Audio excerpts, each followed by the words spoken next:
श्रील प्रभुपाद की जय।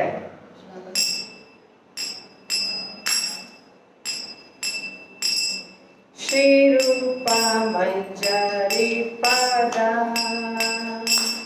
से मोर संपदा।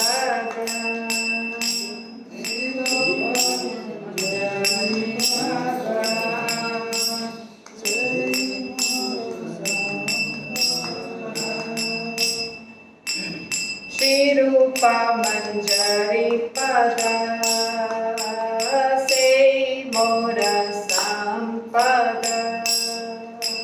श्री रूपा मंजरी पदा से मोर संपदा।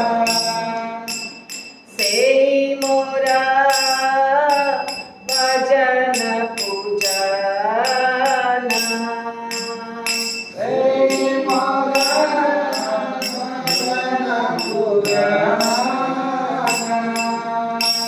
श्री रूपा मंजरी पदा से मोर संपदा। श्री रूपा मंजरी पदा से मोर संपदा। से मोरा भजन पूजना।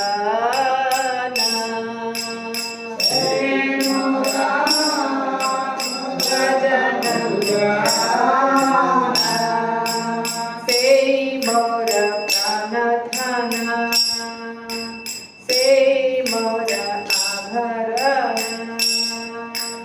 से मोर प्राण धन से मोर आभरण। से मोरा जीवनेर जीवाना।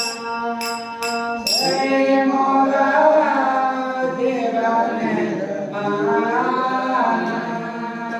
से मोर रसनिधि से मोर वांछा सिद्धि। से मोर रसनिधि से मोर वांछा सिद्धि।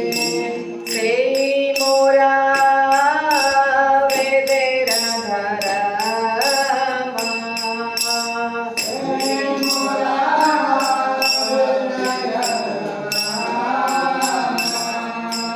से व्रत से तप से मोर मंत्र जप।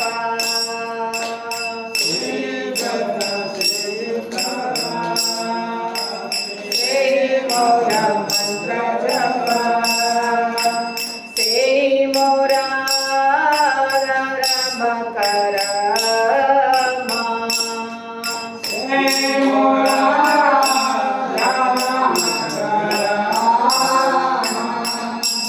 अनुकूल हवे विधि से पदे होइबे सिद्धि।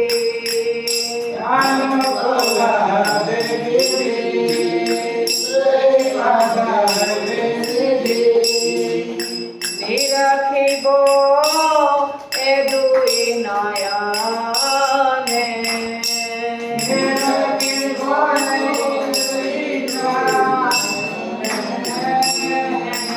से रूपा माधुरी राशि प्राण कुवलय शशि।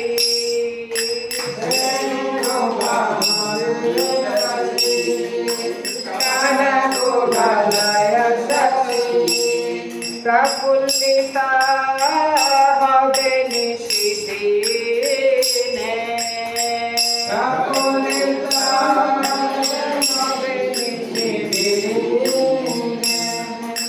तुया दर्शन आही गरल जारल देही। तुया दर्शन आही गरल जारल देही। चिर बिना तापिता जीवाना। चिर बिना तापिता जीवाना। रूप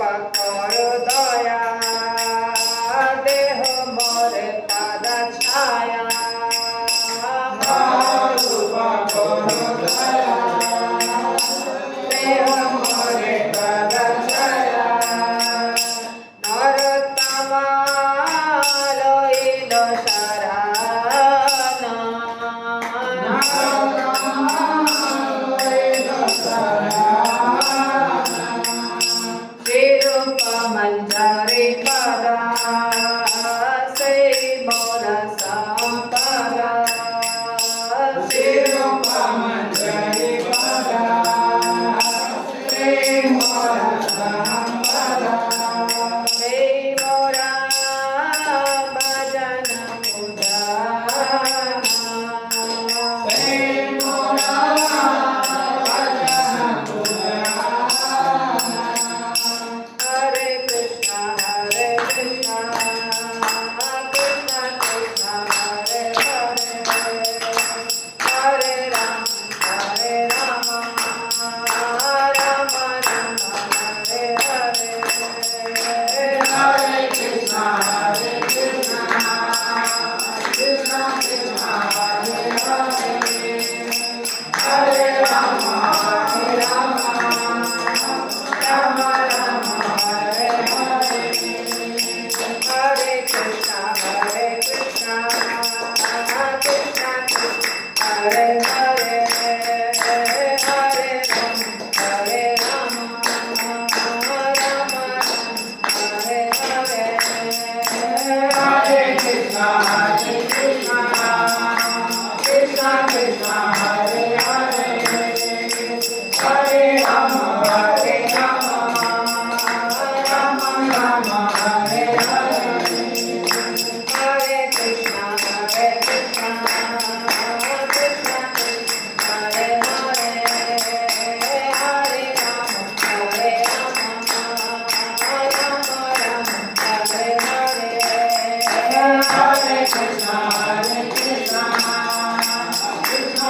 Krishna, Hare Hare, Hare Rama, Hare Rama, Rama Rama, Hare Hare.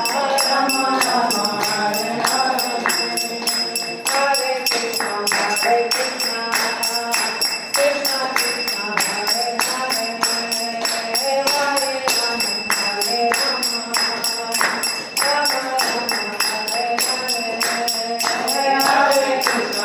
Krishna, Krishna Krishna, Hare Hare, Hare Rama, Hare Rama, Rama Rama, Hare Hare. Hare Krishna, Hare Krishna, Krishna Krishna, Hare Hare, Hare Rama, Hare Rama, Rama Rama, Hare Hare.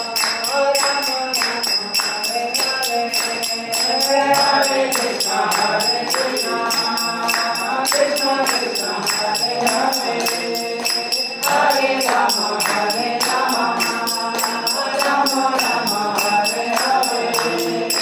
Hare Krishna, Hare Krishna, Krishna Krishna, Hare Hare, Hare Rama, Hare Rama, Rama Rama, Hare Hare. Hare Krishna, Hare Krishna, Krishna Krishna, Hare Hare, Hare Rama, Hare Rama, Rama Rama, Hare Hare.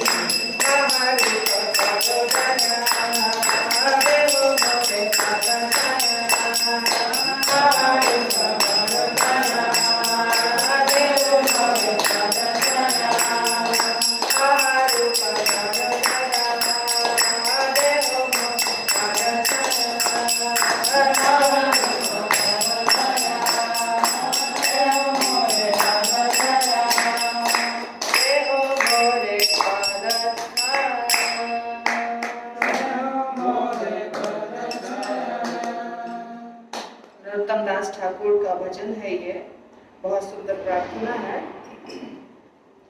इच्छा जो होती है हमारी, उसे कहते हैं अभिष्ट, पुनः स्वाभिष्ट लालसा। श्री रूपा मंजरी पद से मोर संपदा, से मोर भजन पूजन। श्री रूप मंजरी के चरण कमल ही मेरी वास्तविक संपत्ति है। नरोत्तम दास ठाकुर बोल रहे हैं। रूप गोस्वामी रूप मंजरी थे वास्तव में, हाँ? तो इसीलिए श्री रूप मंजरी के चरण कमल, हम लोग सब रूपानुग हैं। हम सब किसके फॉलोअर हैं? रूप गोस्वामी। रूप गोस्वामी के बताए हुए रास्ते पर चलते हैं। इसीलिए श्री उपदेशामृत श्री भक्ति रसामृत सिंधु, ये सब जो पुस्तक है ये हमारे, ये ग्रंथ हमारे गाइडलाइंस है, मतलब इनके अनुसार हमको चलना है। तो हमारी संपत्ति क्या है? पैसा नहीं है, गाड़ी मोटर बंगलो नहीं है, हमारी संपत्ति है रूप गोस्वामी यानी रूप मंजरी के चरण कमल। उनकी सेवा ही मेरा भजन और पूजन है, से ही मोरा भजन पूजन। उसके बाद यही मेरे प्राण धन है, यही मेरे आभूषण है, आभूषण का मतलब होता है गहना, और यही मेरे जीवन के जीवन स्वरूप है। सेई मोरा प्राणधन, सेई मोरा आभरण, सेई मोरा जीवनेरा जीवन। ये समझ की बात होती है, समझ समझ का फेर है। किसी के लिए पैसा सब कुछ है, किसी के लिए भगवान सब कुछ है, पैसा का कोई महत्व नहीं है। जिसके लिए भगवान सब कुछ है उसके लिए पैसा का कोई महत्व नहीं है, जिसके लिए पैसा सब कुछ है उसके लिए भगवान का महत्व नहीं है। तो हमारे जीवन में क्या महत्वपूर्ण है ये हमको सोचना है, दूसरा नहीं सोचेगा, हमको खुद को सोचना है ना। ये कौन सोच रहे हैं? नरोत्तम दास ठाकुर। नरोत्तम दास ठाकुर कह रहे हैं कि ये मेरे प्राण धन है, ये मेरे गहना जेवर सब कुछ है, आभूषण है, मेरे जीवन के भी जीवन है, और यही मेरे रस निधि है, मेरे इच्छाओं की सिद्धि है, यही मेरे लिए वेदों के धर्म स्वरूप है, उनकी सेवा ही मेरे लिए व्रत है, मंत्र है, जप है, धर्म है, कर्म है, सब कुछ। सेई मोरा रस निधि, सेई मोरा वांछा सिद्धि, सेई मोरा वेदे धर्म, सेई व्रत, सेई तप, सेई मोरा मंत्र जप, सेई मोरा धर्म कर्म। जो भी हम कर रहे हैं हम रूप मंजरी की खुशी के लिए कर रहे हैं। हमें सोचना है अपने जीवन के उद्देश्य को, लक्ष्य को, कि हम जो भी कर रहे हैं सुबह से लेकर रात तक हम जो कर रहे हैं, हम जो 8-10 साल के बाद क्या करने वाले हैं, अभी से लेके कहाँ पहुंचने वाले हैं, मृत्यु तक में हम कहाँ पहुंचने वाले हैं, ये सब निर्णय किसको लेना है? हमको लेना है। हमारे बारे में कोई दूसरा व्यक्ति निर्णय नहीं ले सकता। तो किस चीज को हमें महत्व देना है, प्रायोरिटी हमारे लाइफ की क्या है, ये हमको डिसाइड करना है। नरोत्तम दास ठाकुर ने डिसाइड कर लिया, हमको सोचना है हम क्या करें, ठीक है। अनुकूल हबे विधि, मेरा सौभाग्य उदित होने पर उनके चरण कमलों में मेरी सिद्धि होगी तथा मैं अपने दोनों नेत्रों से उनका दर्शन करूंगा। उनकी रूप माधुरी का दर्शन कर जिस प्रकार चंद्रमा के उदित होते ही नील कमल प्रफुल्लित हो जाता है, उसी प्रकार मैं भी दिन रात प्रफुल्लित अर्थात आनंदित होता रहूंगा। मेरा सौभाग्य उदित होगा। जब सौभाग्य उदित होने का मतलब क्या होता है? जो हमें चाहिए वो हमें मिल रहा है, सब कुछ लाइफ में अच्छा चल रहा है, उसको कहते हैं ना भाग्य बड़ा अच्छा चल रहा है। भाग्य अच्छा चलना भक्त के लिए क्या है? देखिए एक बात बताओ, आज मैं सोच रही थी किसी दूसरे के जीवन को देखकर, किसी के पास 3 बच्चे हैं, 4 बच्चे हैं, ठीक है। जब विवाह होता है फिर बच्चा आता है जीवन में, फिर धीरे धीरे बच्चे को हम बड़ा करते हैं, फिर उसका विवाह होता है ना। एक बच्चे का, दूसरे का, तीसरे का, चौथे का, 5वें का, जितने बच्चे हैं एक एक करके सबका हम विवाह करते हैं। जन्म कब हुआ था और विवाह कब हुआ, उसमें कितना साल बीतता है? कम से कम 30-35 साल बीत जाता है, जिसको ज्यादा बच्चे हैं। 1-2 बच्चे हैं तो थोड़ा जल्दी, नहीं तो ज्यादा है तो 35 साल बीत जाता है। विवाह हुआ अगर 20 साल में, बच्चे को सेटल करते करते 55 साल की उम्र हो जाती है, 60 साल की, तब आपके सारे बच्चे का विवाह हो जाता है। अब विवाह होने के बाद बच्चे क्या करते हैं? जैसे जैसे विवाह होता जाता है वो अपने पति पत्नी और उसका भी बच्चा होता है, फिर वो अपनी दुनिया में मस्त हो जाते हैं। होता है कि नहीं होता? चलिए, अपने एक बच्चे का विवाह किया, वो अपनी दुनिया में मस्त हो गया, दूसरे का किया फिर वो, तीसरे का किया फिर वो, तो धीरे धीरे आपके सारे बच्चे आपसे दूर चले जाते हैं। और अगर आप उसके ऊपर हुकूमत चलाने की कोशिश करते हैं कि मेरे हिसाब से चले, तो झगड़ा होता है। अगर आप कुछ नहीं करते हैं, हुकूमत नहीं चलाते हैं, तो वो कभी कभी मिलने आते हैं, बाकी अपनी दुनिया में वो खुश हैं, क्योंकि फिर आपने जो किया 35 साल 40 साल अब वो कर रहे हैं, अब वो अपनी दुनिया को चलाने के लिए उनके जीवन में अब वो शुरू हुआ है। तो जरा पलट के देखेंगे तो क्या पता चलेगा कि हमने शुरू किया ही क्यों। पहले भी अकेले थे, फिर अकेले हो गए। हमने जब लाइफ शुरू किया था तो हम अकेले थे ना। एक लड़का एक लड़की से विवाह करता है और फिर वो लड़का और लड़की आज 60 साल का बूढ़ा है। अच्छा, अब ये 40 साल का जो बीच में समय बिताया, इसमें बहुत मेहनत करना पड़ा दोनों को, एक को घर के अंदर और एक को घर के बाहर, और कभी कभी दोनों को घर के बाहर। और उसके बाद हाथ में क्या मिला? कुछ भी नहीं। अब हमें क्या चाहिए? हम सोचते हैं हमको प्रेम करे बच्चा, हमको कदर दे, हमको देखभाल हमारी करे, ये सोचते हैं, उम्मीद रखते हैं ना, सब माँ बाप की उम्मीद रखते हैं। तो 40 साल आपने जिसके लिए बिताया, उससे अब आपको क्या चाहिए? प्रेम चाहिए।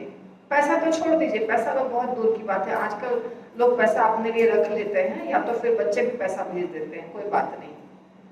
प्रेम की उम्मीद कर रहे हैं आप कि वो हमको प्रेम करे, आदर सम्मान से हमको घर में रखे, वो भी नहीं मिलता है। तो ये कितनी बड़ी माया है कि नहीं? बताइए, सच बताइएगा। ये माया में फंस के ही आदमी ने किया ना। ये ऐसी माया है कि बड़ा शौक से व्यक्ति उसको ले लेता है अपने सिर के ऊपर, और जब पलट के देखिए तो लगा हमने क्या किया।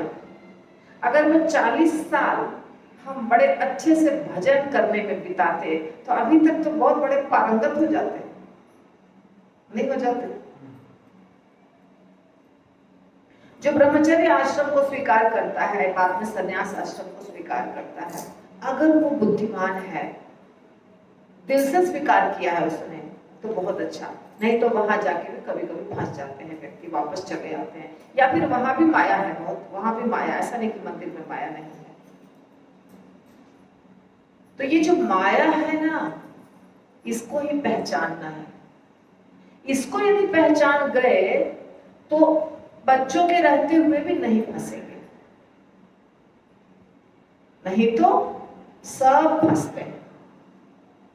और बूढ़ा बूढ़ी जब होते हैं तो दोनों कुर्सी पर बैठ के, खटिया पर बैठ के, मैंने देखा है, आपस में बातचीत करते हैं, अपना दुखड़ा, वो बेटा ने वो बोल दिया, वो बहू ने वो बोल दिया, वो दामाद ने वो बोल दिया, हमको बुरा लगा। किससे शेयर करेंगे?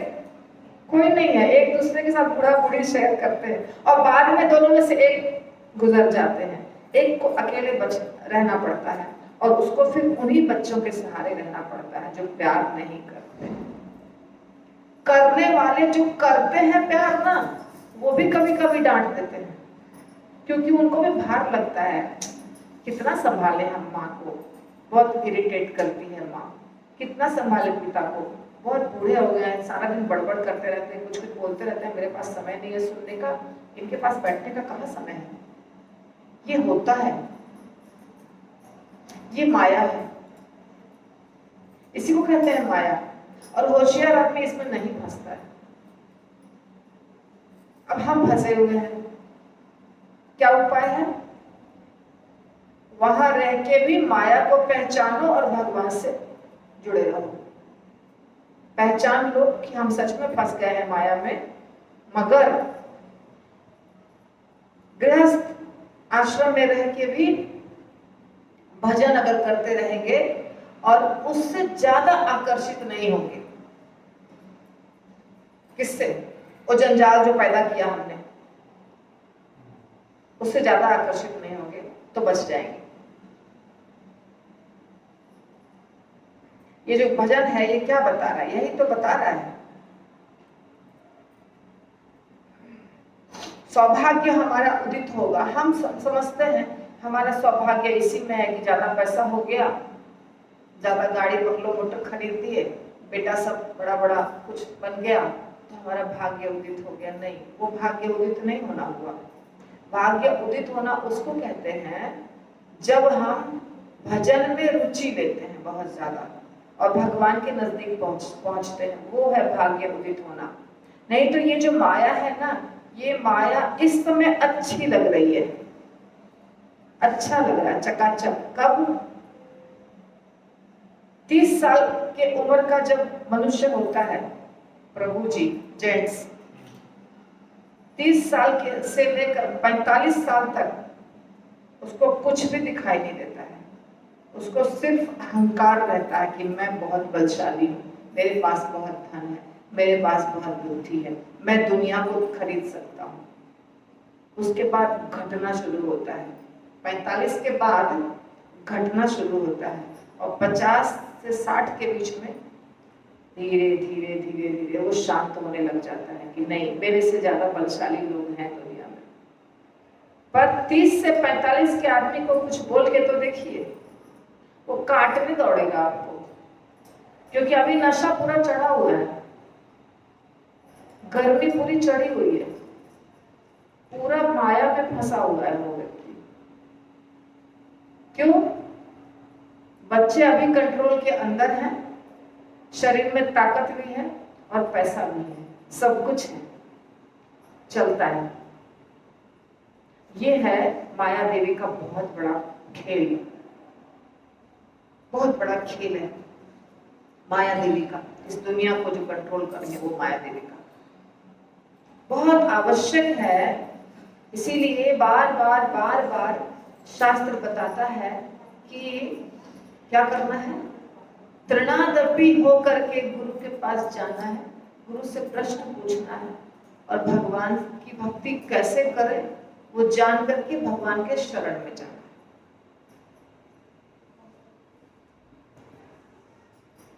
ये जो आचार्य गा रहे हैं, बहुत बड़े आचार्य हैं नरोत्तम दास ठाकुर, तो ये क्या बोल रहे हैं, भगवान का दर्शन हम करेंगे। निरखिबो ए दुई नयने, हम इन दोनों नयनों से भगवान को देखेंगे। और आगे कहते हैं कि हे रूप गोस्वामी, आपके विरह रूपी सर्प के विष से मेरा शरीर जर्जरित हो रहा है।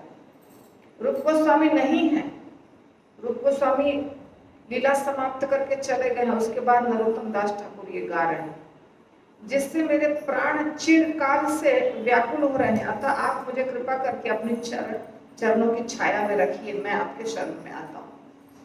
तो जो आचार्य बाद में आए ना, नरोत्तम दास ठाकुर या जो भी, उनको बहुत विरह होता था कि हमें दर्शन नहीं मिला महाप्रभु का, महाप्रभु के पार्षदों का हमें दर्शन नहीं मिला, हम बहुत अभागे हैं, हम बहुत अभागे हैं कि हमें दर्शन नहीं मिला। तो ये हमने भजन कर लिया। अभी हम भागवतम पे आ जाएंगे। ओम अज्ञानतिमिरान्धस्य ज्ञानाञ्जनशलाकया चक्षुरुन्मीलितं येन तस्मै श्रीगुरवे नमः। श्रीचैतन्यमनोभीष्टं स्थापितं येन भूतले स्वयं रूपं कदा मह्यं ददाति स्वपदम्। वन्देऽहं श्रीगुरु श्रीयुतापदकमलं श्रीगुरून् वैष्णवांश्च श्रीरूपं साग्रजातं सहगण रघुनाथान्वितं तं सजीवं साद्वैतं सावधूतं परिजनसहितं कृष्ण चैतन्य देवं श्री राधा कृष्ण पादान् सहगण ललिता श्री विशाखान्वितांश्च। नमः ओम विष्णुपादाय कृष्ण प्रेष्ठाय भूतले श्रीमते भक्ति वेदांत स्वामी नमस्ते सरस्वती देवे गौरवाणी प्रचारिणे निर्विशेष शून्यवादी पाश्चात्य देशकारिणे। नमो महावदान्याय कृष्ण प्रेम प्रदायते कृष्णाय कृष्ण चैतन्य नाम्ने नमोस्तुते। हे कृष्ण करुणा सिंधु दीनबंधु जगत्पते राधा कांत नमोस्तुते। तप्त कांचन गौरांगी श्रीराधे वृंदावनेश्वरी वृषभानुसुते देवी प्रणमामि।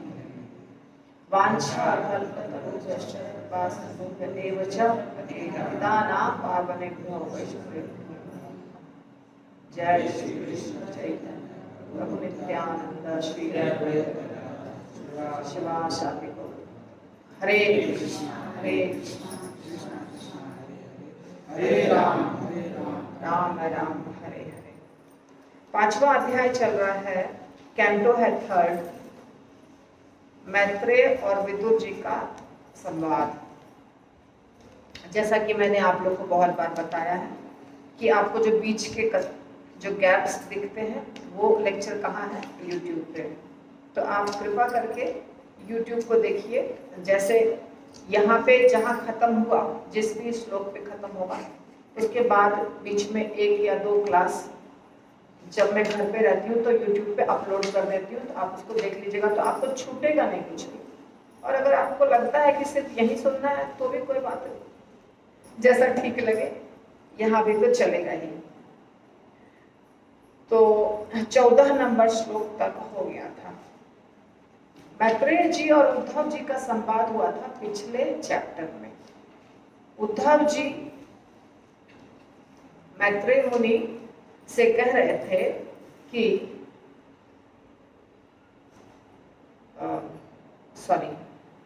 भगवान कृष्ण ने मैत्रेय मुनि को ज्ञान दिया था, ठीक है। और विदुर जी और उद्धव जी आपस में मिले थे और उनके बीच में वार्तालाप हुआ था। विदुर जी प्रश्न पूछ रहे थे उद्धव जी से, तो उद्धव जी ने कहा कि आप मैत्रेय मुनि से ज्ञान लीजिए, क्योंकि मैत्रेय मुनि को भगवान ने ज्ञान दिया है। जब भगवान इस दुनिया से प्रयाण कर रहे थे उस समय उन्होंने मैत्रेय मुनि को ज्ञान दिया, ठीक है। तो मैत्रेय मुनि आपको समझाएंगे। बोल के उद्धव जी चले गए बद्रिकाश्रम, और मैत्रेय मुनि गंगा नदी के तट पर बैठे हुए थे और वहां पहुंचते हैं विदुर जी। फिर विदुर जी उनसे प्रश्न कर रहे हैं, कुछ जो प्रश्न उनको लग रहा है, जैसे कि हमको भगवान की लीला बताइए, हमको सृष्टि बताइए, कैसे हुई है सृष्टि, दुनिया कैसे चल रही है, दुनिया को किसने रचा है, ये सब बताइए। मैत्रेय मुनि के पिता का नाम था मित्र, इसीलिए इनका नाम हुआ मैत्रेय। व्यासदेव जी के पिताजी पराशर मुनि जब विष्णु पुराण कह रहे थे तो सुनने वाले थे मैत्रेय मुनि उस समय। और मैत्रेय मुनि भी पुराणों के वक्ता हैं। पुराण जो होते हैं ना, उनको भगवान ने नहीं बोला है। पुराण समझ रहे हैं, 18 पुराण है ना, तो 18 जो पुराण है उनको किसी ऋषि मुनि ने बोला है। और वो सब ऋषि मुनि महान भक्त हैं, ऐसे नहीं कि कोई भी कुछ भी बोलते हैं। तो उनको कहते हैं पुराणों के वक्ता। वेदों को भगवान ने बोला है और पुराणों को ऋषि मुनियों ने बोला है। तो ये भी ऋषि है ऐसे जो पुराण बोलने वाले हैं, उनको कहा जाता है श्रुति। जो पुराण होते हैं उनको कहा जाता है श्रुति, ठीक है। स्मृति श्रुति है वेद और स्मृति है पुराण। तो ये है पुराण के वक्ता, बहुत बड़े ज्ञानी मैत्रेय मुनि। तो अभी हम देखते हैं, अभी प्रश्न पूछ ही रहे हैं, उत्तर शुरू नहीं हुआ, सारे प्रश्न ही चल रहे हैं। 14 श्लोक के बाद भी 15वां में बता रही हूँ। हे मैत्रेय, हे दुखियारों के मित्र, एकमात्र भगवान की महिमा सारे जगत के लोगों का कल्याण करने वाली है। अतएव जिस तरह मधुमक्खियां फूलों से मधु एकत्र करती हैं, उसी तरह कृपया समस्त कथाओं के सार कृष्ण कथा का वर्णन कीजिए। क्या कह रहे हैं विदुर जी? एक ही चीज है जिससे कल्याण होता है लोगों का, वो क्या है? भगवान की कथा। और दूसरा कोई चीज नहीं है इस दुनिया में जिससे हमारा भला होने वाला है। भला क्या चीज से होगा? भगवान की कथा से। तो जो मक्खी होती है ना, मक्खी घर में हाउस फ्लाई जिसको कहते हैं, वो गंदगी पे बैठती है। मक्खियां कहाँ बैठती है? नाली में, गंदगी में, जूठे वाले स्थान पे जहाँ कुछ गिरा है खाने पीने का चीज। पर मधुमक्खी कहाँ बैठती है? फूलों के ऊपर। और फूल भी कैसे? पेड़ में लगे हुए, ऐसा नहीं कि बासी पुराना सूखा, उस पर नहीं बैठती है। जो पौधे हैं फूल के, उस पे बैठ के और फूलों के रस को चूसती है, जिसमें खुशबू है, स्वाद है, मिठास है, और वो सबको ले जाके अपने घर में जमा करती है, जिसको बोलते हैं हनीकॉम्ब, मधुमक्खी का छत्ता। और पूरे रस को जमा करने के बाद पूरे घर में, उसका जो घर है, वो घर है ना उसका, उसमें पूरे रस को जमा करती है। और उसका तरीका ऐसा है, भगवान ने क्या कला दिया है उसमें, कि मनुष्य चाहे कि फूल के रस को निकाल के हम शहद बना ले तो नहीं बनेगा, मनुष्य नहीं बना सकता है। पर हर जीव को भगवान ने कुछ न कुछ गुण दिए हैं। तो मधुमक्खी को ऐसा गुण दिया है कि वही बना सकती है हनी, मधु सिर्फ वही बना सकती है। आजकल मधुमक्खी का छत्ता बनाया जाता है, यानी कि पाला जाता है मधुमक्खियों को भी अच्छे तरीके से। तो लेकिन पहले तो नेचुरल होता था, आज भी नेचुरल है।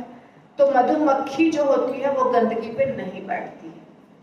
तो जैसे मधुमक्खी फूलों से रस निकाल के उसका सार, फूल में तो और भी चीजें हैं, पर वो क्या चीज खींचती है, सिर्फ रस, और अपने घर में जमा करती है, जिसको कहते हैं शहद। जो शहद बन जाता है, हम लोग उसको, दूसरे लोग उसको भगा के शहद निकाल लेते हैं, चोरी कर लेते हैं उसके घर की संपत्ति। तो कह रहे हैं विदुर जी, वैसे ही इस दुनिया में जो भी है, सबका जो रस है वो है कृष्ण कथा। उस कृष्ण कथा को जो मधु के समान है, हमको सुनाइए। हमको दूसरा कुछ सुनना नहीं है, हमको सिर्फ वही सुनना है। समस्त कथाओं का सार है कृष्ण कथा। जैसे पूरे फूलों का जो रस होता है वो होता है मधु, उससे बनता है मधु। और मधु कितना मीठा है, चीनी वीनी सब फेल है उसके सामने। मधु बहुत मीठा होता है। अगर सिर्फ मधु खाना पड़ा ना, 2-4 चम्मच में गला जलने लगेगा, इतना उसमें मिठास होती है, बहुत मीठा होता है मधु। होता है ना, मधु मिश्री भी मीठा होता है, मधु के समान इसके मुख से मधु टपकता है, ऐसा बोलते हैं। कोई बहुत मीठा बोलता है तो उसको, तो उसी प्रकार कृष्ण कथा की तुलना कर रहे हैं मधु से। और जो होशियार लोग हैं, बुद्धिमान लोग हैं, वो सब कुछ छोड़ के सिर्फ कृष्ण कथा में रस लेते हैं, कृष्ण कथा के रस का पान करते हैं। तो हे मैत्रेय मुनि, हमें आप वही पिलाइए। विदुर जी कह रहे हैं, कृपया उन परम नियंता भगवान के समस्त अति मानवीय दिव्य कर्मों का कीर्तन करें, जिन्होंने विराट सृष्टि के प्राकट्य तथा पालन के लिए समस्त शक्ति से समन्वित होकर अवतार लेना स्वीकार किया। तो भगवान कृष्ण ने बहुत सारी दिव्य लीलाएं की हैं। हम लोग जो सुनते हैं भागवतम में, ये तो गिना चुना हुआ है। आप सोचिए, अभी आपका पीछे बैठा हुआ है कन्हैया, कान्हा नाम है ना उसका, तो हमारे यहाँ क्लास में एक दिन आता है फ्राइडे को, 1 घंटे के लिए यहाँ आके, उसमें उसका हरकत इतना सारा रहता है।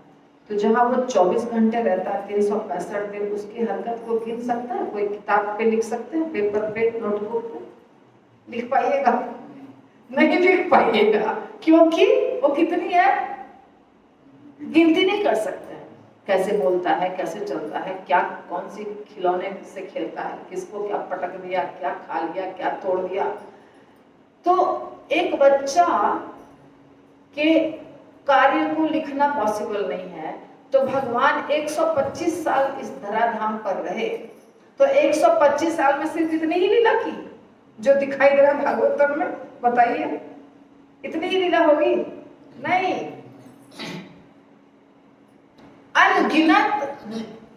अनगिनत लीलाएं। उनका तो एक एक जो भी शब्द बोलते थे, वो किसी गोपी के साथ बात कर रहे हैं, मान लीजिए गोकुल में किसी गोपी के साथ बात कर रहे हैं, तो वो एक बहुत बड़ी लीला है। मान लीजिए नंद बाबा के साथ बात कर रहे हैं, वो बहुत बड़ी लीला है। यशोदा माता के साथ बात कर रहे हैं, वो बहुत बड़ी लीला है। कैसे खेल रहे हैं, कैसे कूद रहे हैं, कैसे नहा रहे हैं, कैसे कपड़े पहन रहे हैं, कैसे गैया को चरा रहे हैं, कैसे बछड़े को चरा रहे हैं।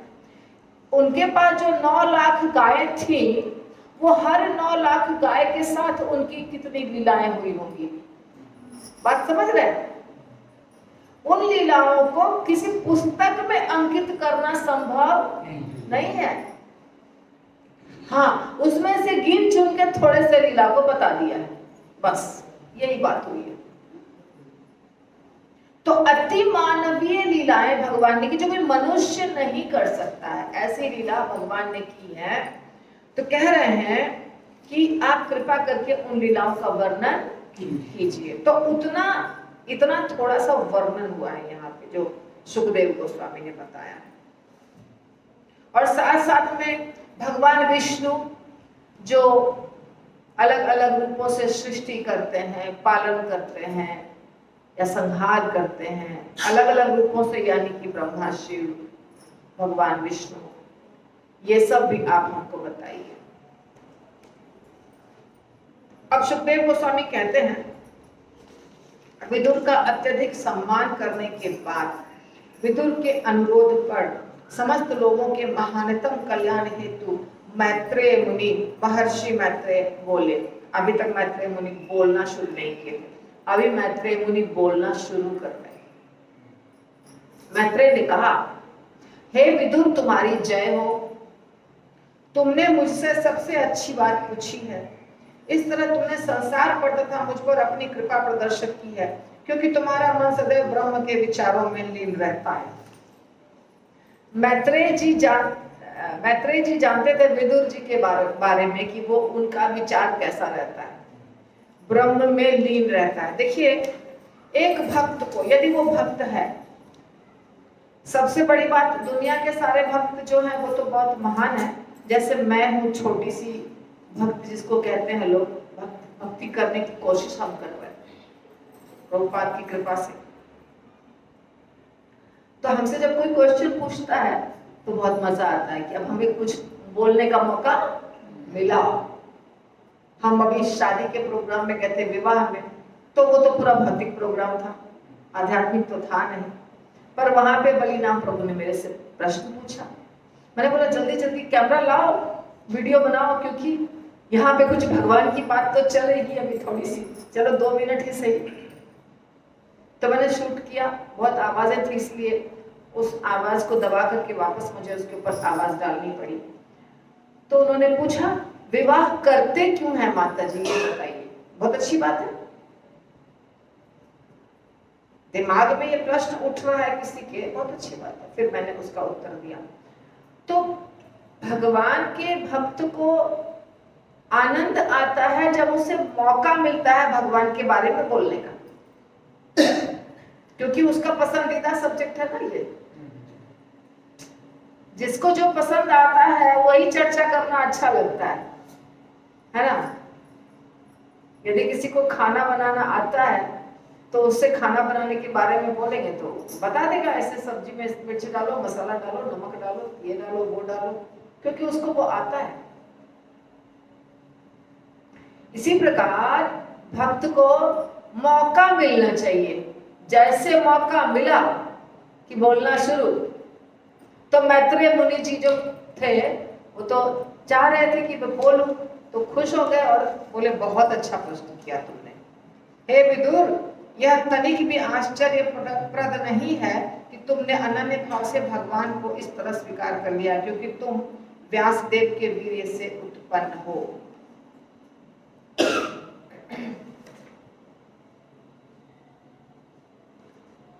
ब्रह्म विज्ञान में अनुभवी मैत्रेय मुनि समझ गए कि विदुर का मन पूर्णतया ब्रह्म में लीन है।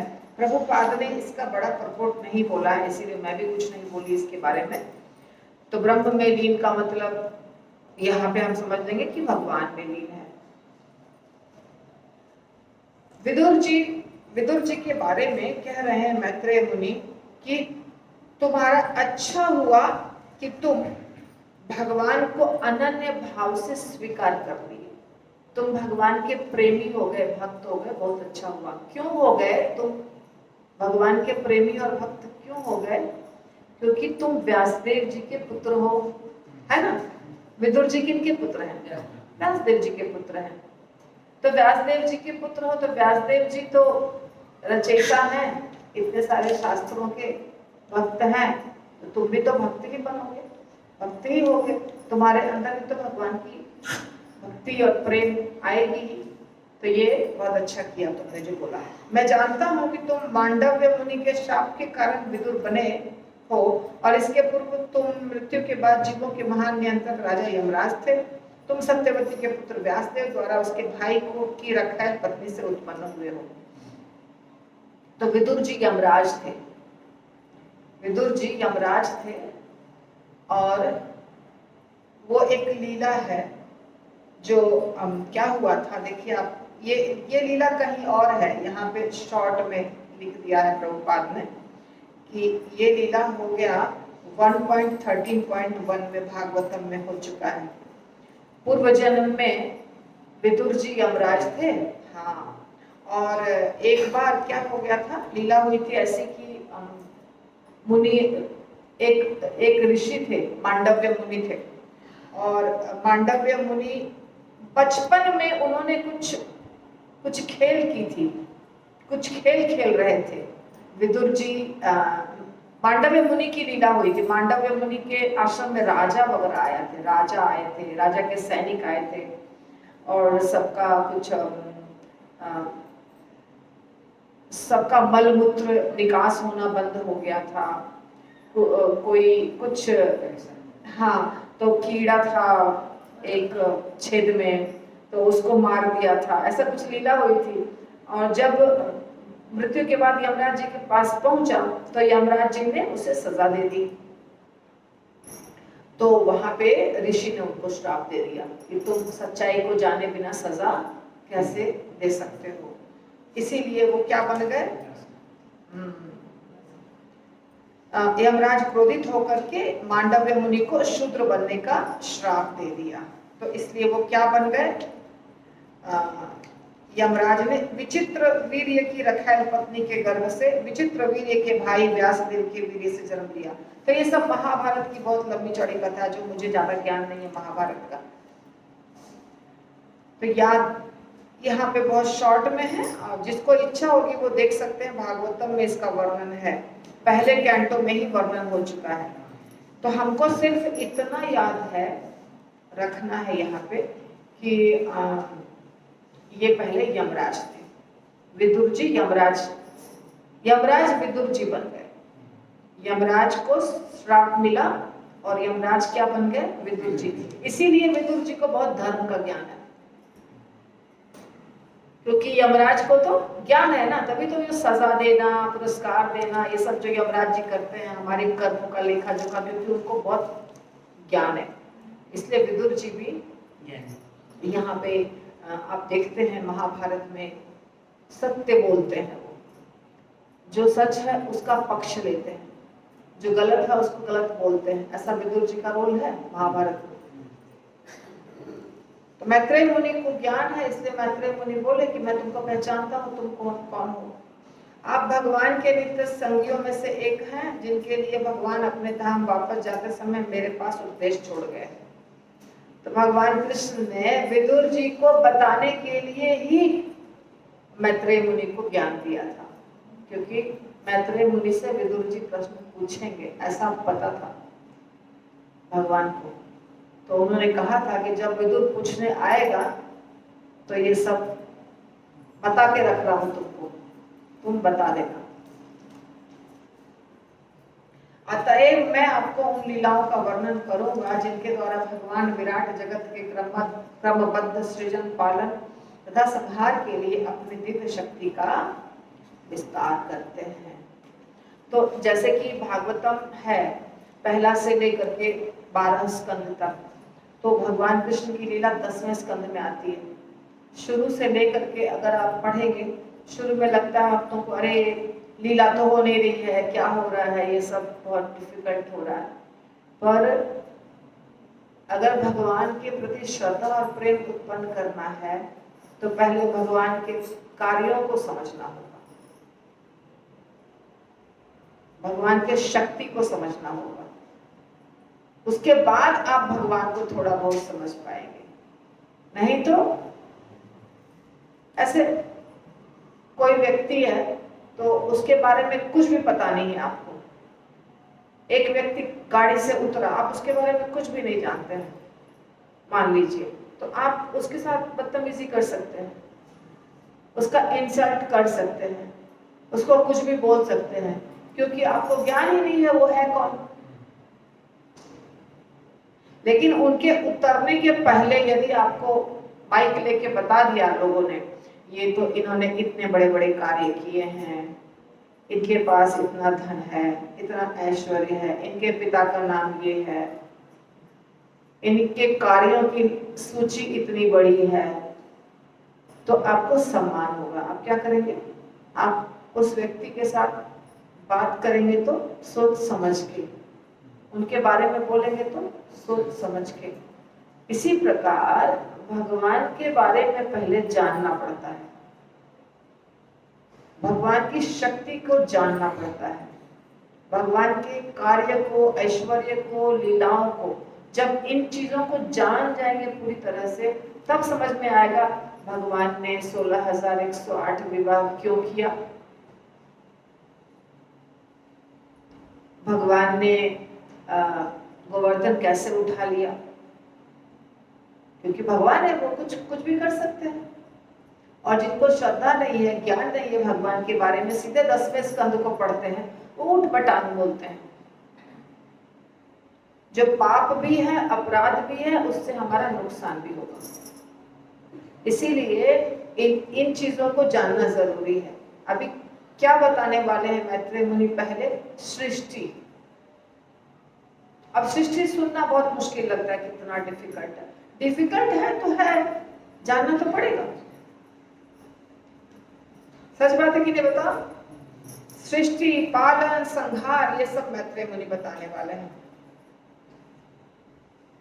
समस्त जीवों के स्वामी भगवान सृष्टि के पूर्व अद्वय रूप में विद्यमान थे। शुरू हो गया, मैत्रेय मुनि का प्रवचन शुरू हो गया।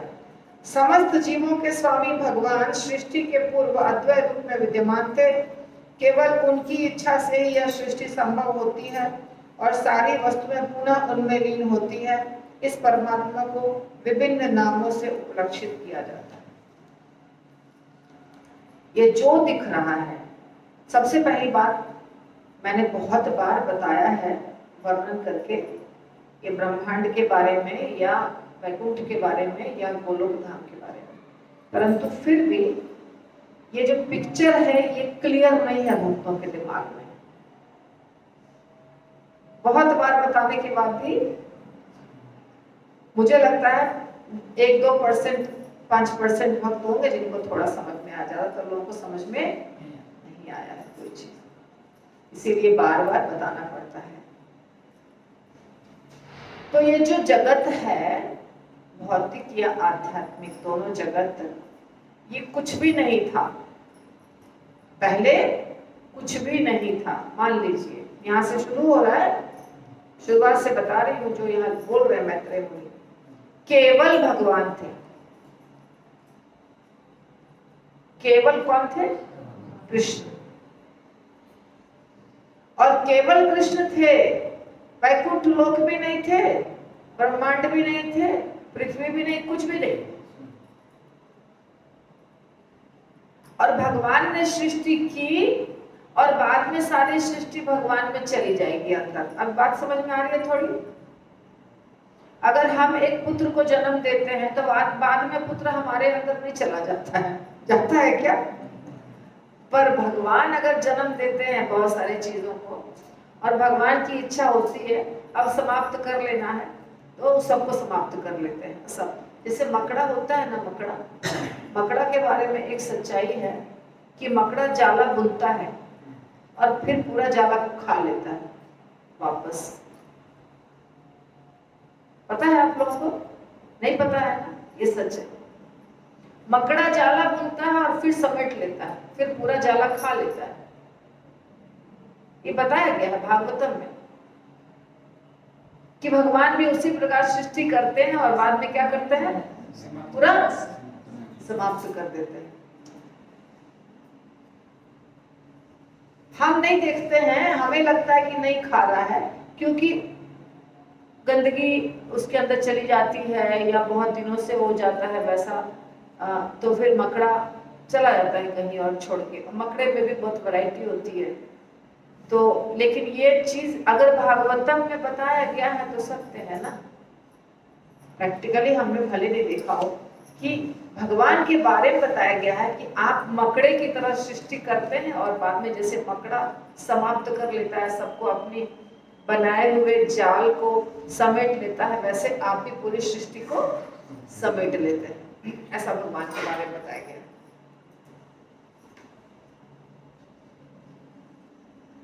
हर वस्तु के निर्विवाद स्वामी भगवान ही एकमात्र दृष्टा थे। उस समय विराट जगत का अस्तित्व नहीं था, अतः अपने स्वांशों तथा भिन्नांशों के बिना वे अपने को अपूर्ण अनुभव कर रहे थे। तब भौतिक शक्ति सुप्त थी, जबकि अंतरंगा शक्ति व्यक्त थी। तो देखिए, थोड़ा सा मुश्किल तो आपको दिखेगा, पर मैं क्या कर सकती हूँ, यही है सत्य। कोशिश करिए समझने की। तो भगवान अकेले थे। भगवान कैसे थे? भगवान कृष्ण अकेले थे। ये भौतिक दुनिया बिल्कुल नहीं थी, और भौतिक शक्ति जिसको माया शक्ति कहते हैं ना, वो भी नहीं थी। लेकिन भगवान के पास उनकी अपनी आध्यात्मिक शक्ति, भगवान से ही सब निकली है ना शक्तियां, तो भगवान की शक्ति थी, अंतरंगा शक्ति उनके पास थी। बहिरंगा शक्ति की जरूरत ही नहीं थी, क्योंकि भौतिक दुनिया बनी ही नहीं थी, इसीलिए भौतिक शक्ति की जरूरत नहीं थी उस समय। ये हो गया स्टार्टिंग। सुप्त थी, भौतिक शक्ति सुप्त थी।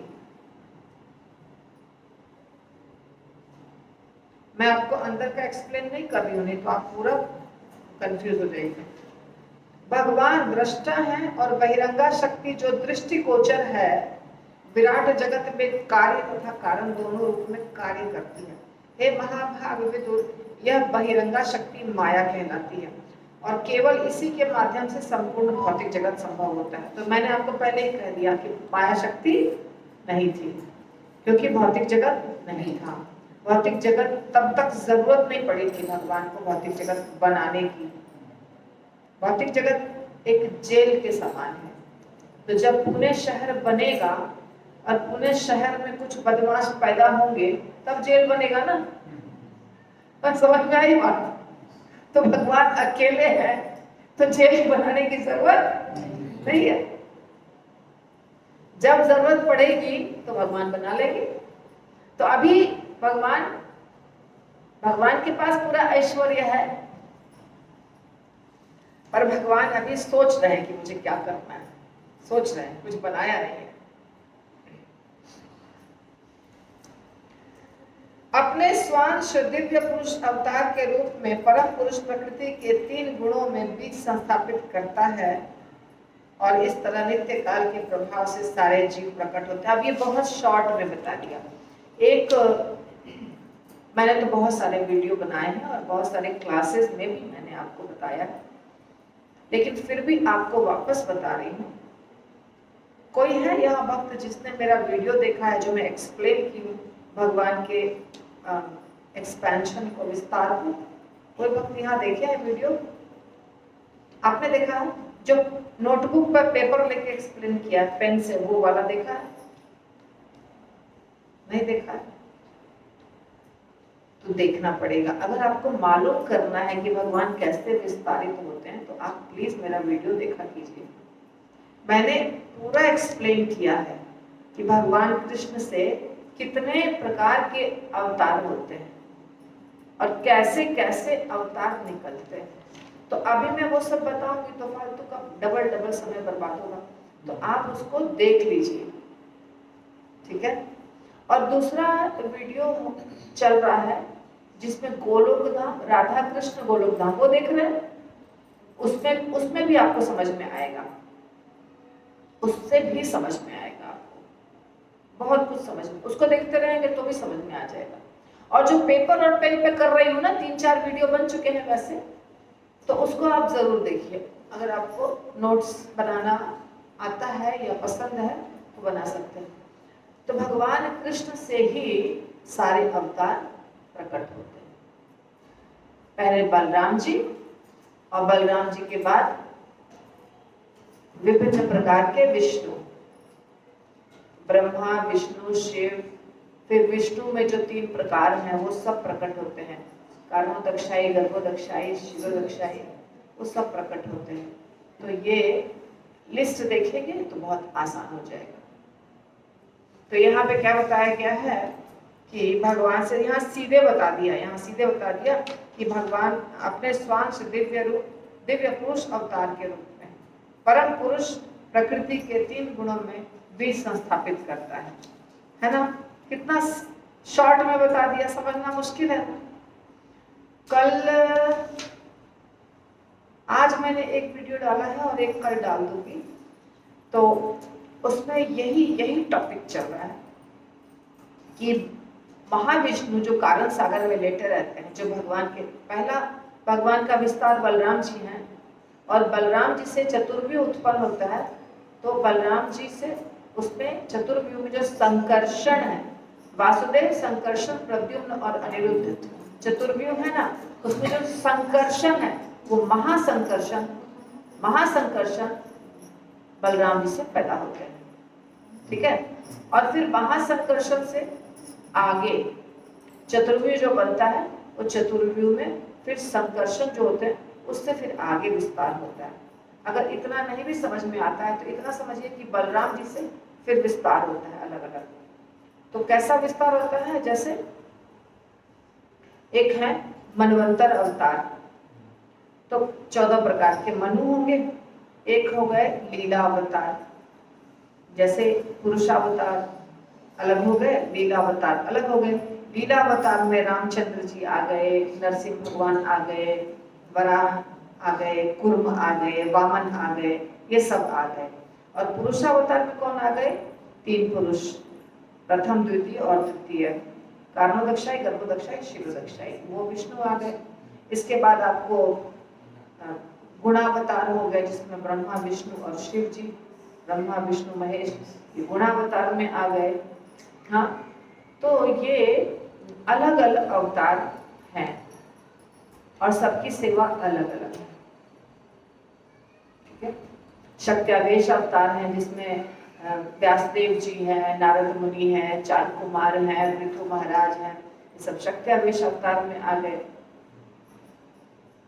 तो यहाँ तो शॉर्ट में दे दिया, क्योंकि कितना सी बताएंगे ना मैत्रेय मुनि।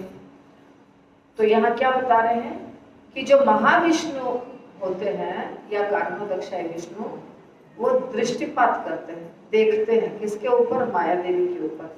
फिर माया देवी से और महाविष्णु से ही शिव जी उत्पन्न होते हैं, उनके दृष्टि से शिव जी उत्पन्न होते हैं और माया देवी के ऊपर दृष्टि करते हैं। फिर महत्तत्व उत्पन्न होते हैं। 3 चीजें हो गई, एक शिव जी हो गए पुरुष, प्रकृति हो गई माया देवी, और महत्तत्व हो गया मटेरियल, जिससे पैदा होगा। हम सब महत्तत्व से पैदा हुए, हमारा शरीर महत्तत्व से पैदा हुआ और आत्मा भगवान से। तो ऐसे सब भगवान विष्णु कुछ नहीं करते हैं, पर ये सब मिलकर के सृष्टि करते हैं। समझ में कुछ आया थोड़ा बहुत?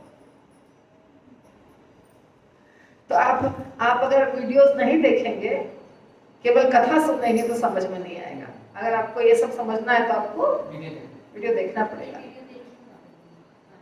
और देखिए, आपको बहुत देखना पड़ेगा। देखिए, मैं जो भी आपको एक्सप्लेन कर रही हूँ, इसके लिए मैंने 20-25 साल पढ़ाई किया है ना। और आपको रेडीमेड मिल रहा है। आप देखिए कितना आप भाग्यशाली हैं, आपको रेडी मिल रहा है। मुझे रेडी कुछ नहीं मिला था, कुछ भी रेडी नहीं मिला, सब कुछ मेहनत किया, खाली प्रभुपाद की बुक मिली है बस। आपके लिए कितना आसान है, आप एक टॉपिक को जाएंगे, आपको फटाफट सब कुछ मिल जा रहा है। तो कम से कम उतना तो करिए, देखने का तो कार्य करिए, हाँ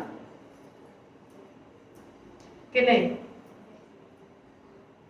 तो ऐसे यही चीज यहाँ पे बताया गया है, सारे जीव प्रकट होते हैं। सीधा एक लाइन में पूरे सृष्टि कार्यक्रम को बता दिया, एक लाइन में सारे जीव प्रकट होते हैं। इसके बाद क्या होता है, तत्पश्चात नित्य काल की अंतःक्रियाओं से प्रभावित पदार्थ का परम सार जो कि महत तत्व कहलाता है प्रकट हुआ, और इस महत तत्व में शुद्ध सत्व भगवान ने अपने शरीर से ब्रह्मांड अभिव्यक्ति के बीज बोए।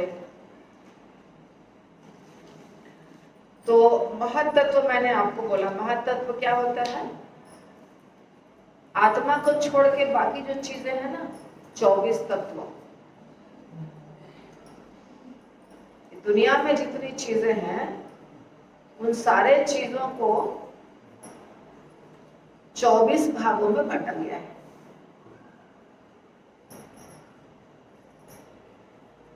Twenty 24 elements.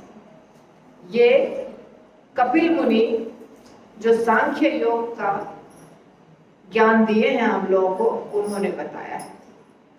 वो क्या क्या चीज है, पंच महाभूत आप जानते हैं, क्षितिजल पावक गगन समीरा पंच तत्वमय अधम शरीरा, ये 5 हो गए। 5 मिट्टी हवा पानी अग्नि वायु और आकाश, गिनती करते जाइए, ये 5 हो गए। 5 ज्ञानेंद्रियां कौन कौन है, हाँ बोलो बोलो, वेरी नाइस। आंख कान नाक जीवा त्वचा और मुंह, नहीं नहीं, आंख कान नाक जीवा और त्वचा, 5 हो गया, इसको कहते हैं ज्ञानेंद्रियां। 10 हो गए, 5 और 5 10 हो गए। 5 कर्मेंद्रियां, बोलो कौन कौन है 5 कर्मेंद्रियां। कर्मेंद्रियां मालूम है आप लोगों को, हाथ पैर, आंख नहीं, हाथ पैर नहीं, जिह्वा उसमें भी है, और हाथ पैर जिह्वा 3 हो गया, और एक मल द्वार और एक बच्चा होने का जननेंद्रिया 5 हो गया। कर्मेंद्रिया टोटल कितने हो गए, 15। अब ये जो 5 ज्ञानेंद्रियां हैं हमारी, उनके 5 विषय होते हैं। विषय, विषय समझते हैं, विषय समझते हैं, बताइए, नहीं समझते बताती हूँ। जीभ का विषय है रस, आंखों का विषय है रूप, समझे, रस रूप। गंध किसका विषय हो जाएगा, नाक का। कान का विषय क्या हो जाएगा, ध्वनि, है ना। और कौन बच गया, उनका तो रूप हो गया, आंखों का हो गया रूप, और त्वचा का स्पर्श बोलते हैं, ठीक है। तो इस प्रकार 5 ज्ञानेंद्रियों के 5 विषय, तो टोटल कितने हो गए, 20 हो गए। इसके बाद मन बुद्धि अहंकार 23 हो गए, 23 हो गए ना। और 24वां तत्व कहते हैं, अलग अलग जगह पे अलग अलग टाइप, कोई कोई कहते हैं कि सत्वरज तम गुण जो है ना वो मिक्स्ड, उसका रॉ फॉर्म, कहीं पे कहते हैं महत्त्व, कहीं कुछ अलग कहते हैं। तो ये 23 तत्व सब जगह बोलते हैं, 24वां तत्व में थोड़ा थोड़ा बोलने में भेद है। अप्रकट रूप में 3 गुण मान लीजिए, पकड़ लीजिए, 24 तत्व हो गए। तो ये 24 तत्व जो हैं, क्योंकि जैसे कपिल मुनि के सांख्य दर्शन है, वैसे बहुत सारे ऋषि मुनियों के दर्शन है। कोई कहते हैं 25 तत्व, कोई कहते हैं 26 तत्व, कोई कहते हैं 24 तत्व, ऐसे थोड़ा सा फर्क है, सब में ज्यादा फर्क नहीं है। और कोई कहते हैं इसके साथ में आत्मा और परमात्मा को भी जोड़ देते हैं, इसलिए वो 26 तत्व कहते हैं।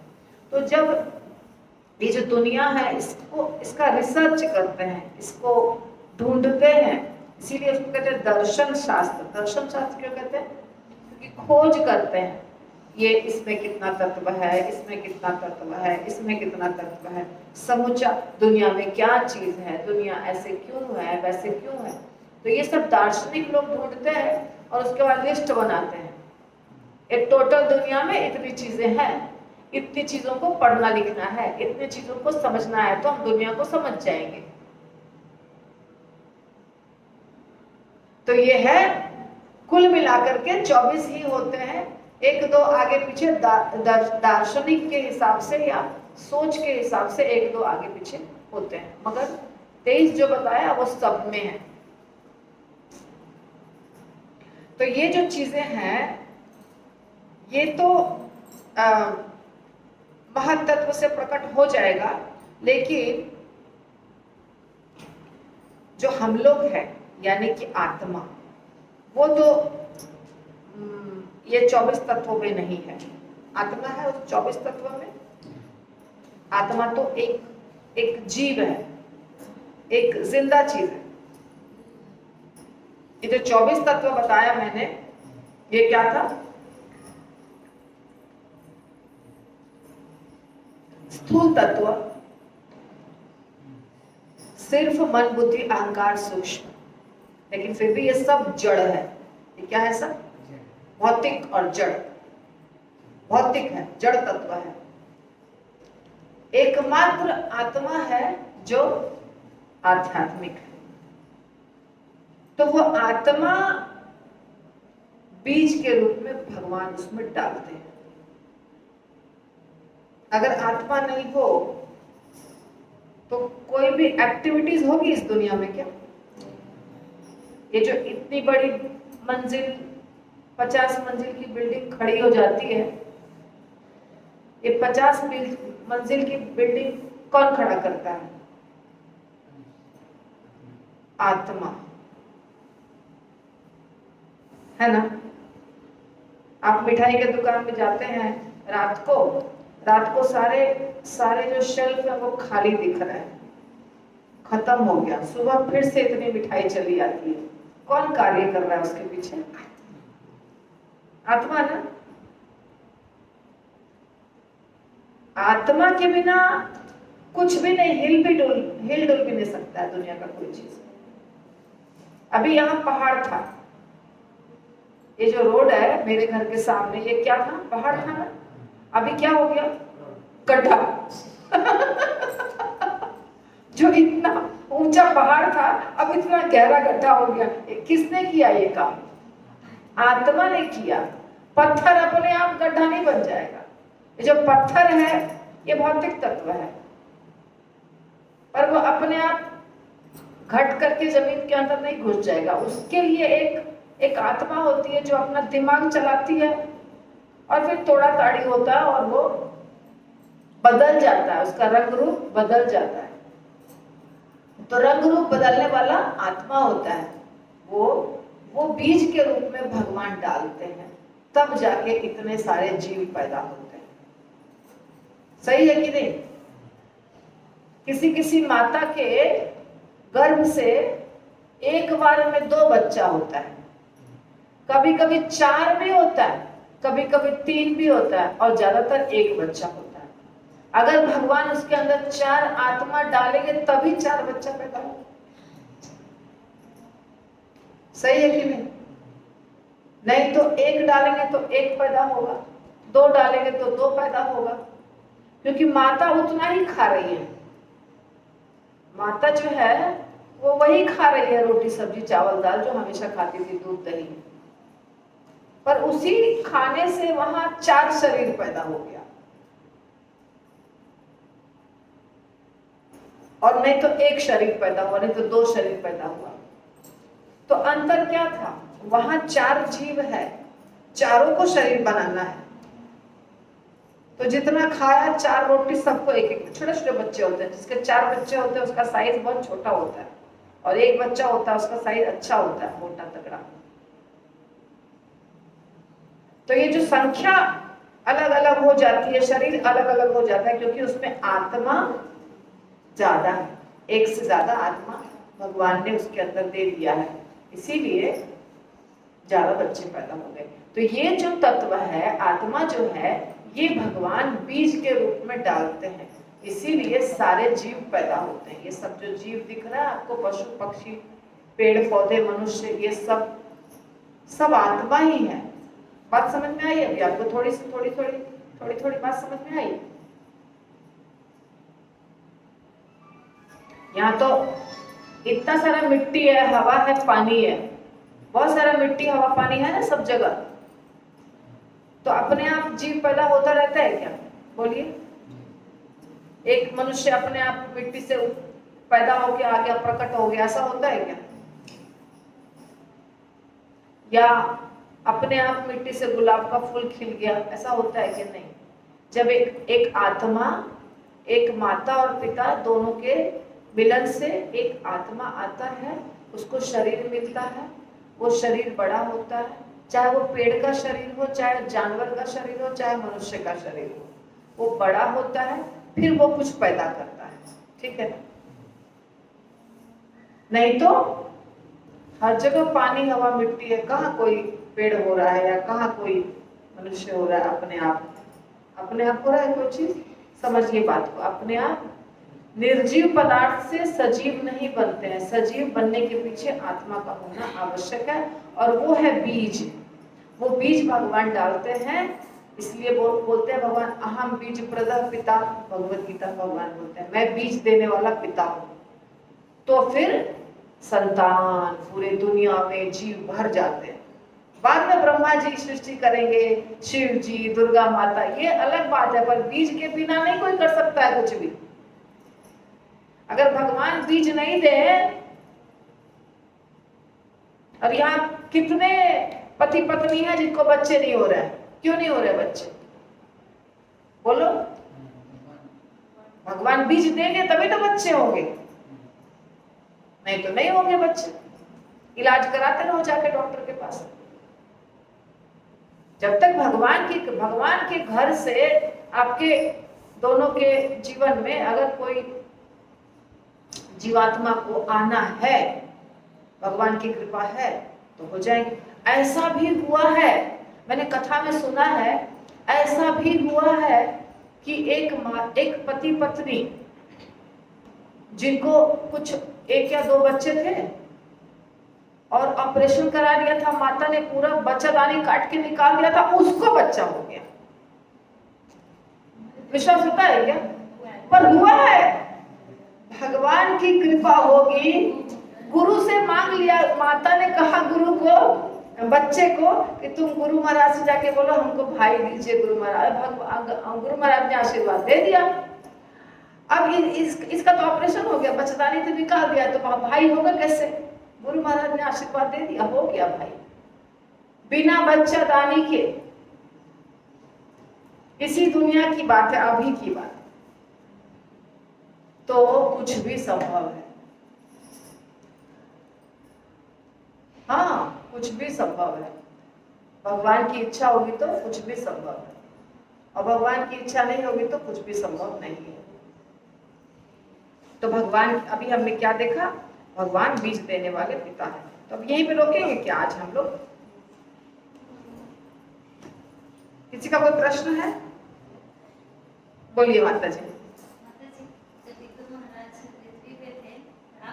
कैसे कार्य होता था? Very nice question. कैसे कार्य होता था यमराज जी का? इसीलिए तो जब आपको पता है, कहते हैं एक बार, नहीं वो इंद्र के बारे में, ये विदुर जी के बारे में, विदुर जी को भी बोला किसने बोला पता नहीं, आप जाइए वहां का कार्य रुका हुआ है, यमलोक का कार्य रुका हुआ है, विदुर जी को ही बोला था। पर ये क्या होता है, जो ऐसे लोग आते हैं ना, वो विस्तारित होकर आते हैं, वहां पे जगह खाली नहीं होता है। खाली, अब बोलते हैं ना कथा में बोलते हैं कि वैकुंठ धाम में भगवान को लक्ष्मी जी ने नहीं देखा, तो लक्ष्मी जी घूम करके भगवान को ढूंढने आई और कोल्हापुर में तपस्या कर रही हैं। ये सब लीला है। वैकुंठ धाम खाली नहीं होता है। वैकुंठ धाम में भी रहते हैं भगवान और यहाँ भी रहते हैं। भगवान को एक से ज्यादा भाग में बंटने में कोई प्रॉब्लम नहीं है। तो यमराज जी का जो पोजीशन है वो इतना बड़ा है कि यमराज जी के पास पावर है एक से ज्यादा भाग में यमराज जी अपने आप को विस्तारित कर सकते हैं। अगर यमराज जी यहाँ विदुर बनकर आए हैं तो ऐसा नहीं है कि वहां का कार्य रुक जाएगा, रुक नहीं सकता है वहां, तब तक में तो बहुत कार्य होगा। विदुर जी का तो बहुत लंबा समय था।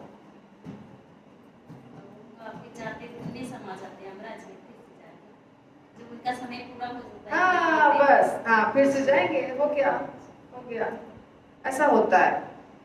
ऐसे मैंने आपको बताया है, ये मैंने पढ़ा नहीं है कहीं भी, पर इस प्रकार की लीला होती है, ऐसी लीला होती है। हर चीज लिखा हुआ आपको नहीं मिलेगा एक जगह सब कुछ, पर साधारण ऋषि मुनि को भी अब 8 रूपों में विस्तारित करने की शक्ति होती है। एक तपस्वी अपने आप को सिद्धि के बल पे 8 रूपों में विस्तारित कर सकता है। एक व्यक्ति जीवात्मा सिद्धि प्राप्त जो है, तो अगर यमराज जी यहाँ आ भी गए तो यमलोक का कोई कार्य रुकेगा नहीं। रावण विस्तार हुए थे। रावण विस्तार हुए थे ना। हाँ होती है, लीला होती है, विस्तारित होते हैं वो लोग, उनके पास शक्ति होती है उनके पास। और कोई प्रश्न? नहीं, बोलिए। हाँ, तो पेड़ कैसे बने होते हैं आत्मा के बिना?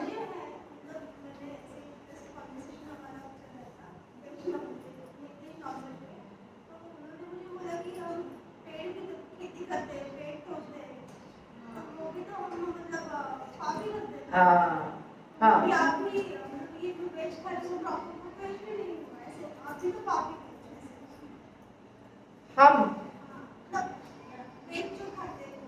हम भोग लगा के खाते हैं ना भगवान को, इसलिए भोग करते हैं। हम भगवान को भोग लगाते हैं। हम सीधा वेजिटेबल्स या कोई चीज हम सीधा नहीं खाते। खाते हैं क्या हम सीधा बिना भोग लगाए? अगर आप किसी पौधे को मार देंगे, जैसे जो फल होते हैं ना, जैसे आम है, अमरूद है, केले हैं, उसमें तो पेड़ को मारने की जरूरत नहीं पड़ती है, उसमें तो आप सिर्फ तोड़ के लेते हैं। बैगन है, कोई भी सब्जी है, तोड़ लेते हैं। लेकिन जैसे आप धनिया पत्ता के पौधे को खींच के निकालते हैं, पालक को खींच के निकालते हैं, मूली को, गाजर को, ये पूरा का पूरा प्लांट आप निकाल लेते हैं, तो उसकी जान चली जाती है। जैसे आप आम तोड़ते हैं तो आम के पेड़ की जान नहीं जाती है, लेकिन अगर आप पालक को खींच के निकालते हैं तो पूरा पालक मर जाता है, तो एक पूरा का पूरा जीवात्मा समाप्त हो गया। तो उसके पाप का फल आपको मिलेगा। परंतु यदि आप उसको भगवान को अर्पित करेंगे सब्जी बना करके, तो फिर आपको कुछ फल नहीं मिलेगा उसके पाप का। एक ये कारण। दूसरा, हमारे लिए, हमारे भोजन के लिए ये पत्ते, फल, फूल ही बने हैं। हमारे भोजन के लिए ये जानवर नहीं बने हैं। जानवर किसका भोजन है? एक दूसरे का भोजन है। जैसे शेर का भोजन हिरन है, हिरन का भोजन घास है, बिल्ली का भोजन चूहा है। हमारा भोजन फल, फूल, अनाज, दूध, दही है। तो हम अगर अपना भोजन खाते हैं तो उतना पाप नहीं है, पहली बात। और दूसरी बात, हम अगर भोग लगा के खाते हैं तो और कुछ भी पाप नहीं है। लेकिन जो चीज हमारे लिए नहीं बनी है उसको हम खाएंगे तो डबल पाप है।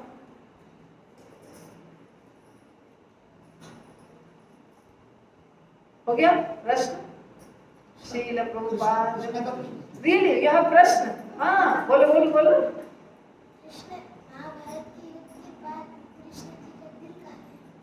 कृष्ण दिल महाभारत के युद्ध के बाद कृष्ण का दिल कहाँ चला गया? कृष्ण के साथ ही था, कहाँ जाएगा? वो तो जब भगवान चले गए तब, जब भगवान इस दुनिया से प्रयाण कर गए तो भगवान का शरीर यहीं रह गया था। मतलब शरीर को जलाने की कोशिश किया और वो जला नहीं, ठीक है। तो भगवान का शरीर ही लकड़ी का लट्ठ बन गया जो चला गया जगन्नाथपुरी, और उससे जगन्नाथ भगवान बने। कुछ लोग कहते हैं भगवान शालिग्राम शिला के रूप में वहां दिल में, पता नहीं शालिग्राम शिला तो भगवान नहीं बने थे। अभी दिखाते हैं जैसे वीडियो में कि उनका हाथ बैठाते हैं, कोई तिथि तय रहता है तो इस विग्रह से निकाल के उस विग्रह हाँ। नए विग्रह वो उसको जानना है। तो 12 साल जब हो जाता है ना तो भगवान के विग्रह बदलते हैं। जगन्नाथपुरी में जो विग्रह है ना, सब जगन्नाथ बलदेव सुभद्रा बदल जाते हैं, मतलब दूसरे विग्रह चले आते हैं। तो जो पहला विग्रह है उसमें एक स्थान होता है जहाँ पे रखा रहता है, जिसको तुम दिल कह रहे हो ना, वो रखा रहता है। वो भगवान कृष्ण जब चले गए थे, जब उनको व्याध ने मारा ना, तीर मारा ना प्रभास क्षेत्र में, द्वारका गए थे तो दर्शन किया, आज नहीं गया था द्वारका ये।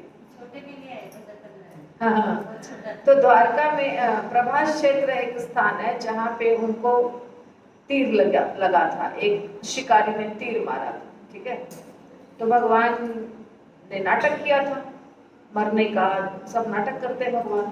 तो भगवान चले गए, उनका शरीर रह गया, लोगों ने शरीर को जलाया। अब वो तो भगवान है, वो तो मनुष्य नहीं, शरीर को कितना भी जलाया शरीर नहीं जला, तो उसको समुद्र में फेंक दिया। द्वारका में समुद्र है ना, तो कहते हैं कि वही लकड़ी बन गया और वही जगन्नाथ भगवान बन गए। लेकिन वो लकड़ी नहीं है, क्योंकि लकड़ी का विग्रह तो बदलता है, पर वो जो भी बने उसमें से ही निकाल के, जो भी दिल बोलो, भगवान बोलो, जो बोलो, वो एक जगह रखा रहता है। और जब वो पूरा का पूरा विग्रह बदलता है तो वो जो चीज है वो नहीं बदलता है, वो फिर दूसरे विग्रह में डालते हैं। तो मैंने भी पढ़ा ही है ये चीज। तो वो जो लकड़ी का वो क्या कैसे बना, कैसे पहुंचा जगन्नाथपुरी, और कैसे पहली बार विग्रह बना, और विग्रह में वो छोटा सा चीज, पूरा विग्रह तो समाप्त हो जाता है, पर वो जो छोटा हृदय है ना, वो हृदय समाप्त नहीं होता। एक बार जगन्नाथ भगवान को जलाया गया था, दुष्ट राजा थे, कोई राजा, मुसलमान राजा, जगन्नाथपुरी में सारे विग्रहों को जला दिया।